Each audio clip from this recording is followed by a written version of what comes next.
স্বাগতম ১৪৩২। বাংলা বছরের প্রথম দিনে নেহাত শুভেচ্ছা বার্তাও হয়ে উঠল রাজনৈতিক বিতর্কের বিষয়। পশ্চিমবঙ্গের সাম্প্রতিক পরিস্থিতিতে বাংলায় গান গাই লেখা যায় কিনা তাই নিয়েও প্রশ্ন উঠল। মুখ্যমন্ত্রী মমতা বন্দ্যোপাধ্যায় বাংলা নববর্ষের প্রথম দিন শুভেচ্ছা বার্তায় লিখলেন, আমি বাংলায় গান গাই। বাংলা দিবসের সকল নাগরিককে জানাই শুভ নন্দন।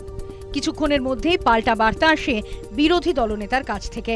শুভেন্দু অধিকারী লেখেন, রোম যখন পুড়ছিল সম্রাট নীরো তখন বাঁশি বাজাচ্ছিলেন। এরপরেই রাজ্যে সাম্প্রতিক হিংসার কথা উল্লেখ করে বিরোধী দলনেতা লেখেন, রাজ্যে যখন সাম্প্রদায়িক হিংসার আগুন জ্বলছে আপনি গান গাইছেন, এটাই স্বাভাবিক, তবে গানের সুরটা বেসুরো হয়ে গেল। মুর্শিদাবাদের জঙ্গিপুর, শামশেরগঞ্জ, সুতি, ধুলিয়ানে সাম্প্রতিক হিংসার ঘটনায় অসংখ্য মানুষ ঘরছাড়া হয়েছেন। তাই নিয়ে অভিযোগও রয়েছে বিস্তর। সে প্রসঙ্গই তুলে এনেছেন বিরোধী দলনেতা। বিজেপির প্রাক্তন রাজ্য সভাপতির গড়াতেও কটাক্ষের সুর। আগে রবীন্দ্রসঙ্গীত শোনা যেত, এখন শুধুই বোমার শব্দ। যে পরিস্থিতির মধ্যে আজকে নববর্ষ পালন করতে হচ্ছে খুবই দুর্ভাগ্যজনক। এই ধরনের পরিস্থিতির মধ্যে নতুন বছর শুরু হবে, বাঙালি বাড়ি ছাড়া হবে নববর্ষে, এটা আমরা কোনোদিন ভাবিনি।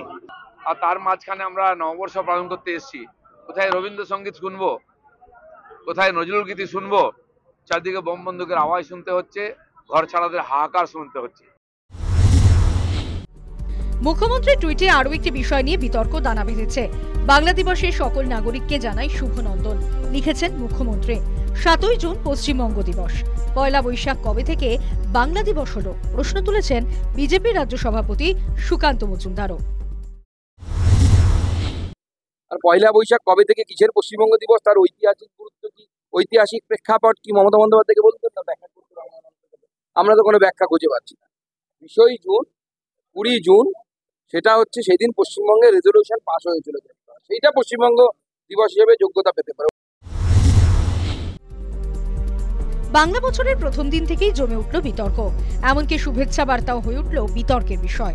১৪৩২-এর শেষ পর্বেই শুরু হয়ে যাবে বিধানসভা নির্বাচন। রাজনৈতিক বিশ্লেষকদের মতে বছর যত গড়াবে ততই চড়া হবে বিতর্কের সুর। News time.